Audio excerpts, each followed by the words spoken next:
Assalamualaikum warahmatullahi wabarakatuh. Izin memperkenalkan diri, nama saya Salvi Aprilia dengan NPM 1911080391. Di sini saya akan memaparkan materi mengenai kelompok dan dinamika kelompok sosial.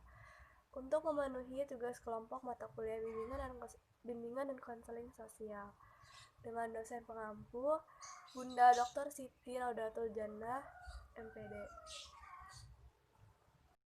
Yang pertama ada pengertian kelompok. Pengertian kelompok sebagai suatu kesatuan sosial yang terdiri dari dua orang atau lebih yang menganggap diri mereka berada dalam suatu kelompok.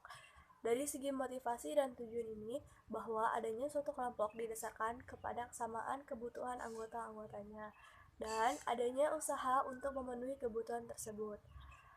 Salah satu kumpulan individu dapat dikatakan sebagai kelompok adalah jika anggotanya berusaha mencapai beberapa tujuan dan sudah mencapai tujuan tersebut. Baik, selanjutnya ada ciri-ciri kelompok. Menurut Hurairah dan Purwanto 2006 mengemukakan bahwa kelompok mempunyai ciri-ciri tertentu, yaitu yang pertama, adanya motivasi yang sama, yang kedua, adanya sikap in group and out group, yang ketiga, ada solidaritas, yang keempat, adanya struktur kelompok, yang kelima, adanya norma kelompok. Nah, baik, yang pertama, adanya motivasi yang sama, yaitu kelompok sosial terbentuk karena anggota-anggotanya mempunyai motivasi yang sama. Motivasi yang sama ini merupakan pengikatan sehingga setiap anggota kelompok tidak bekerja sendiri-sendiri, melainkan bekerja bersama-sama untuk mencapai tujuan-tujuan tertentu.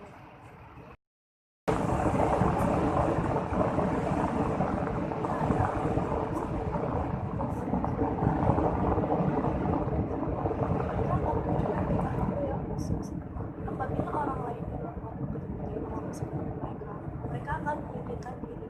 Sikap menolak yang ditunjukkan oleh kelompok itu disebut sikap out group atau sikap terhadap orang lain. Nah, yang ketiga, adanya solidaritas. Solidaritas adalah kesetimbangan. Terdapat solidaritas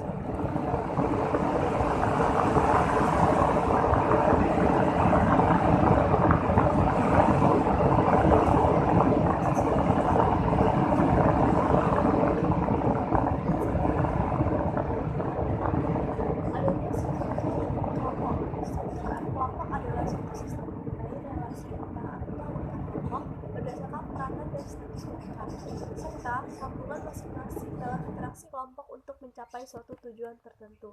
Yang kelima, adanya norma kelompok.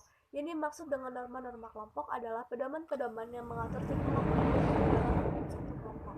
Pedoman ini sesuai dengan rumusan tingkah laku yang patut dilakukan anggota kelompok apabila terjadi sesuatu yang bersangkut paut dengan kehidupan kelompok tersebut.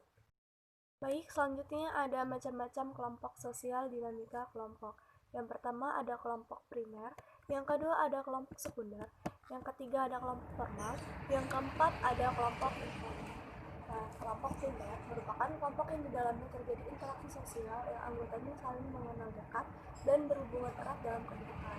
Sedangkan kalau kelompok sekunder, jika interaksi sosial terjadi secara tidak langsung, berjauhan dan sifatnya kurang berkelanjutan. Hubungan yang terjadi biasanya bersifat lebih objektif. Yang ketiga itu ada kelompok formal. Pada kelompok ini ditandai dengan adanya peraturan atau anggaran dasar, anggaran rumah tangga yang ada, anggota diangkat oleh organisasi. Contoh dari kelompok ini adalah semua perkumpulan yang mempunyai anggaran dasar atau anggaran rumah tangga. Yang keempat ada kelompok formal, merupakan suatu kelompok yang tumbuh dari proses interaksi, daya tarik, dan kebutuhan-kebutuhan seseorang.